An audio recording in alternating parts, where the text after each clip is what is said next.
नमस्कार, मैं हूं अर्जिता मिश्रा और स्वागत है आपका इंडिया पब्लिक खबर की स्पेशल बुलेटिन में, जिसमें हम आपको रूबरू कराते हैं देश और दुनिया की तमाम बड़ी खबरों से विस्तार से। तो चलिए बिना किसी देरी के शुरू करते हैं खबरों का सिलसिला।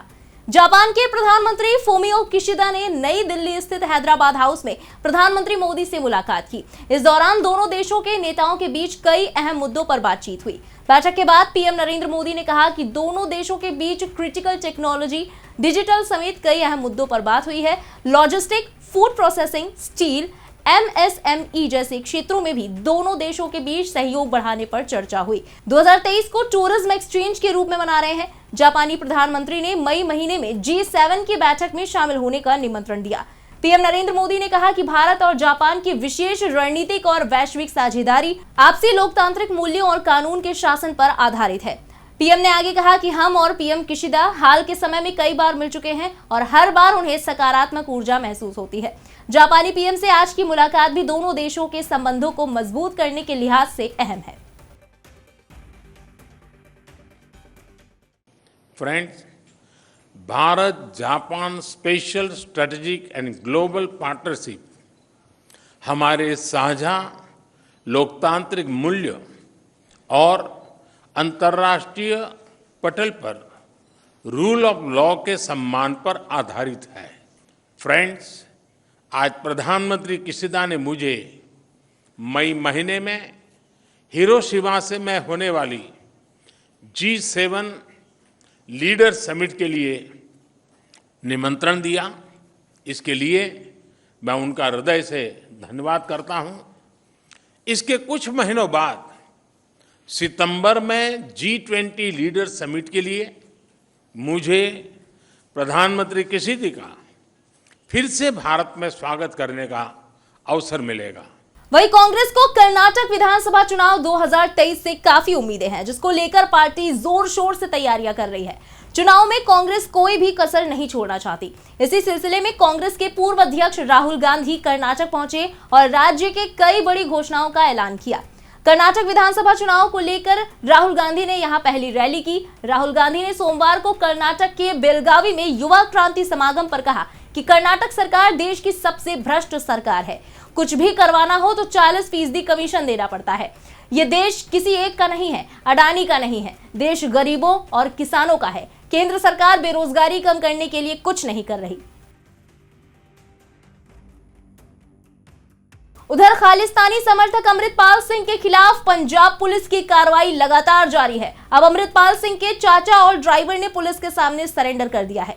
भले ही अमृतपाल सिंह फरार चल रहा है, लेकिन अभी तक कुल 112 लोगों को गिरफ्तार किया गया है। पंजाब में आज दोपहर 12 बजे तक के लिए इंटरनेट सेवाएं बंद रहीं।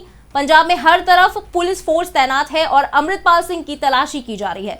वहीं वारिस पंजाब देश संगठन की याचिका पर पंजाब हरियाणा हाईकोर्ट ने पंजाब सरकार को नोटिस भेज दिया है। बता दें कि शनिवार को ही घेरेबंदी के बाद पंजाब पुलिस ने 78 लोगों को गिरफ्तार किया था।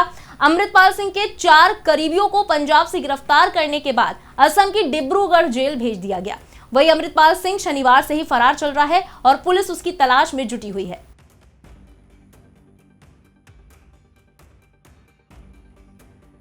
कट्टरपंथी अमृतपाल के खिलाफ पंजाब पुलिस का ऑपरेशन जारी है। इस बीच जनहित में पंजाब के क्षेत्रीय अधिकार क्षेत्र में सभी मोबाइल, इंटरनेट और एसएमएस सेवाओं, बैंकिंग और मोबाइल रिचार्ज को छोड़कर इन सभी को 21 मार्च दोपहर 12 बजे तक के लिए निलंबित कर दिया गया है। वॉइस कॉल की सुविधा जारी रहेगी। वहीं सभी डोंगल सेवाएं भी बंद कर दी गई हैं।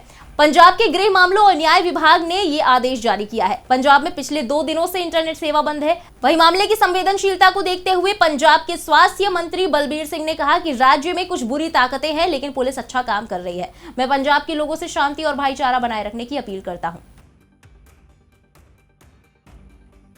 तो साडी जिहड़ी पंजाब पुलिस है बहुत अच्छी कोऑर्डिनेशन कर रही है। ये सारा कुछ जिहड़ा हैगा ये मतलब अपने आप नहीं हो रहा बरतारा। इनू तुसीं देखो, ये जिहड़ा सिक्योरिटी एजेंसी नाल संबंधित है, वो सिक्योरिटी एजेंसी साडे डीजीपी साहब तुहानूं रैगूलरली जिहड़ी जदों अपडेट्स दे रहे हैं, पुलिस वाले दे रहे हैं, ये उन्हां दा काम है। ये सवाल वो आपे ਜਦੋਂ ਫੜ ਲੈਣਗੇ ਆਪੇ ਤੁਹਾਨੂੰ ਦੱਸ ਦੇਣਗੇ। ਕਿਉਂ ਨਹੀਂ ਦੱਸਣਗੇ ਜੀ? ਫੜ ਲਿਆ ਉਹਨਾਂ ਨੇ, ਉਹਨੂੰ ਬਚਾਉਣ ਵਾਲੇ ਕੌਣ ਹੈ? ਮਤਲਬ ਪਹਿਲਾਂ ਗੈਂਗਸਟਰ ਨੂੰ ਭਜਾਉਣ ਵਾਲੇ ਕੌਣ ਸੀ ਬੰਦੇ? ਅਸੀਂ ਤਾਂ ਉਹਨਾਂ ਨੂੰ ਸਾਰਿਆਂ ਨੂੰ ਫੜ ਰਹੇ ਹਾਂ। ਅਸੀਂ ਵੀ ਆਰ ਵਰਕਿੰਗ ਵਿਦ ਮਤਲਬ there are some evil forces everywhere. सो ਜਿਹੜੇ ਬਟ ਜਿਹੜੇ vast majority of the people ਹੈ, ਜਿਹੜੇ ਸਾਡੇ ਡੀਜੀਪੀ ਸਾਹਿਬ ਹੈ, ਹੋਰ ਫੋਰਸਸ ਆ ਸਾਡੇ ਦਿਨ ਰਾਤ ਮਿਹਨਤ ਕਰ ਰਹੇ ਆ ਵਿਚਾਰੇ, ਉਹਨਾਂ ਤੇ ਕਿੰਨਾ ਸਟ੍ਰੈਸ ਹੈ, ਉਹ ਬਹੁਤ ਅੱਛੇ ਤਰੀਕੇ ਨਾਲ ਕੰਮ ਕਰ ਰਹੇ ਆ। इसी बीच यूपी के डिप्टी सीएम ब्रजेश पाठक ने एक बार फिर से समाजवादी पार्टी के राष्ट्रीय अध्यक्ष अखिलेश यादव पर निशाना साधा है। मीडिया से बात करते हुए उन्होंने कहा कि आगामी लोकसभा चुनाव में अखिलेश यादव के लिए 2 से 3 सीटें जीतना भी बड़ी बात है। वो यूपी छोड़कर बंगाल चले गए हैं। वही सरकार के विकास कार्यों की प्रशंसा करते हुए उन्होंने कहा कि आज प्रधानमंत्री गरीब कल्याण योजना जन जन तक पहुंच चुकी है। अपराधियों पर कानून का शिकंजा कस रहा है, माफिया अब डर रहे हैं। आने वाले लोकसभा चुनाव में बीजेपी 2014 के परिणाम को फिर से दोहराएगी और यूपी की सभी सीटों पर विजय हासिल करेगी। मौसम विभाग ने कहा है और कोई पैनिक जैसी स्थिति नहीं है। बरसात है हो रही है तो हमें बिजली विभाग को, हेल्थ महकमे को, रोड सेफ्टी को अलर्ट होने के लिए कहा गया। सर, अखिलेश यादव कह रहे हैं थर्ड फ्रंट के लिए हमारे पास बहुत से चेहरे हैं। भाई बार बार उनको क्यों आप ऐसे सोचते हो? वो यूपी छोड़ करके बंगाल की खाड़ी के पास चले गए, उत्तर प्रदेश में कोई मतलब नहीं है। न्यूज में आने के लिए आप लोग ऐसा क्यों करते हो? 80 के 80 सीटों पर इस बार जीत हासिल करेंगे। देखिए आप खुद जानते हो, आप बताओ कितना हासिल करेंगे? सर 2-3 मिल जाए बड़ी बात है। सर उन्होंने एक लास्ट सवाल ये है कि उन्होंने कहा है कि बीजेपी को भी जिस तरीके से कांग्रेस केंद्रीय देखिए कुल मिलाकर के माननीय प्रधानमंत्री गरीब कल्याण योजनाएं जन जन तक पहुंची हैं। यूपी का लैंडर सबसे अच्छा है। उमेश पाल मर्डर केस में एक बार फिर से अतीक के गुर्गों के खिलाफ बुलडोजर गरजा है। अब बारी अतीक के शूटर और उमेश पाल हत्याकांड के आरोपी गुलाम की है। प्रयागराज विकास प्राधिकरण की टीम बुलडोजर लेकर गुलाम के घर पर पहुंची और बुलडोजर एक्शन शुरू कर दिया। गुलाम की प्रयागराज के रसूलाबाद स्थित उसके घर को गिराया गया। इस दौरान उसके घर के बाहर बड़ी संख्या में पुलिस बल की तैनाती की गई। शूटर गुलाम हसन का रसूलाबाद इलाके में बना ये मकान 335 वर्ग मीटर क्षेत्र में फैला हुआ है, जिसे सरकारी जमीन पर कब्जा कर बनाया गया था। इसका विकास प्राधिकरण से नक्शा भी पास नहीं कराया गया था।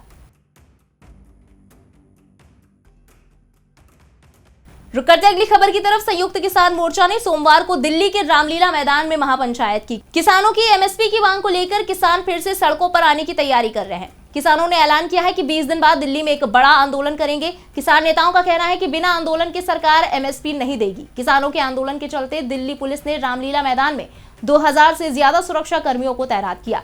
रामलीला मैदान में जारी महापंचायत से पहले किसानों का प्रतिनिधिमंडल कृषि मंत्री नरेंद्र सिंह तोमर से मुलाकात के लिए कृषि भवन पहुंचा। इसमें दर्शन पाल, जोगिंदर सिंह उग्राहा, युद्धवीर सिंह सहित दूसरे नेता शामिल हैं।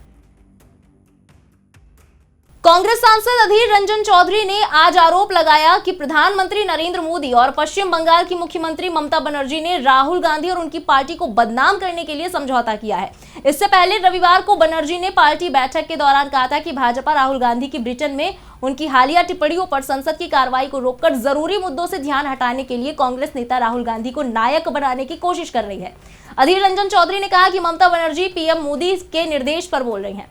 पीएम और दीदी में राहुल गांधी और कांग्रेस की छवि खराब करने का सौदा है।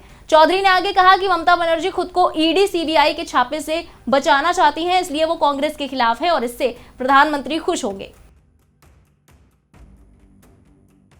ममता बनर्जी जो कह रही है ना, ये मोदी की आदेश और निर्देश पे ही कह रही है, क्योंकि ममता बनर्जी बंगाल में भी साबित कर दिए हैं, बल्कि सारे हिंदुस्तान में ये साबित कर दिए हैं कि ममता और मोदी मतलब दीदी और मोदी में एक करार हुई है। ये करार की मकसद ये है कि कांग्रेस पार्टी और खासकर राहुल गांधी जी को किसी हालत में इनको तबाह करने का और इनकी छवि को धूमिल करने का हर संभव प्रयास किया जाना चाहिए। क्योंकि हिंदुस्तान में पहली बार मोदी जी नारा लगाए थे कि कांग्रेस मुक्त भारत। उस समय ये ममता बनर्जी सही रास्ते पे थे, लेकिन बाद में जब उनकी भतीजे को ईडी दफ्तर में बुलाई गई, उसके बाद उनके नारा बदल चुके हैं। अब देखो 9 सितंबर 2021 से नारा बदल चुके हैं सत्तारूढ़ पार्टी बंगाल के ममता बनर्जी के, क्योंकि वो ईडी और सीबीआई से बचना चाहती है। उधर विपक्ष ने एक बार फिर सरकार को अडानी मामले पर घेरने की कोशिश की। समाजवादी पार्टी के नेता रामगोपाल यादव ने बीजेपी पर निशाना साधा। उन्होंने कहा कि बीजेपी को जेपीसी जांच से डर है। बीजेपी को लगता है कि अगर जांच हुई तो दोनों के बीच हुई साठगांठ का पर्दाफाश हो जाएगा। जनता और सबके सामने अपराधी का नकाब उतर जाएगा। जनता में काफी गुस्सा है, लोगों का पैसा फंसा हुआ है, लोग जानना चाहते हैं कि आखिर अपराधी कौन है और सरकार इससे बचने की कोशिश कर रही है। इन लोगों को भय ये है कि अगर जेपीसी की गठित हो जाएगी और जेपीसी के द्वारा जांच होगी तो जो अडानी और सेंट्रल गवर्नमेंट के बीच नेक्सस है, ये खुल जाएगा। असली दोषी कौन है ये जनता के सामने आ जाएगा। जनता चिंतित है, बहुत जबरदस्त आक्रोश लोगों में है। करोड़ों लोगों की पूंजी बैंकों में है, LIC की पॉलिसीज उनके पास है, उनको लगता है कि उनका पैसा मारा जाएगा। लोग जब परेशान हो, गवर्नमेंट की तरफ से कोई बयान ना आए, ये बहुत अजीब स्थिति है। ये पहली बार हम लोग देख रहे हैं कि इतने गंभीर घोटाले पर सरकार की तरफ से बयान तक कोई नहीं आ रहा है। जांच की तो बात समझिए, तो ये दोषी तो है कहीं न कहीं। वहीं उत्तर प्रदेश के कई जिलों में बेमौसम बारिश का दौर लगातार 5वें दिन भी जारी रहा। राजधानी लखनऊ में तड़के सुबह से तेज बारिश शुरू हो गई, जिससे मौसम खुशनुमा तो हुआ और तापमान में भी गिरावट आई। आसपास के जिलों में भी बारिश या फिर हल्की बूंदाबांदी देखने को मिली। 24 घंटे में 1.9 मिलीमीटर बारिश पूरे प्रदेश भर में रिकॉर्ड की गई। 13.6 डिग्री सेल्सियस के साथ शाहजहांपुर सबसे ठंडा रहा, तो वहीं 34.2 डिग्री सेल्सियस के साथ बांदा सबसे गर्म शहर रिकॉर्ड किया गया। मौसम विभाग का अनुमान है कि प्रदेश के 36 जिलों में सोमवार को बिजली की गरज चमक के बीच बारिश होगी। 40 से 50 किलोमीटर प्रति घंटे की रफ्तार से हवाएं भी चलेंगी।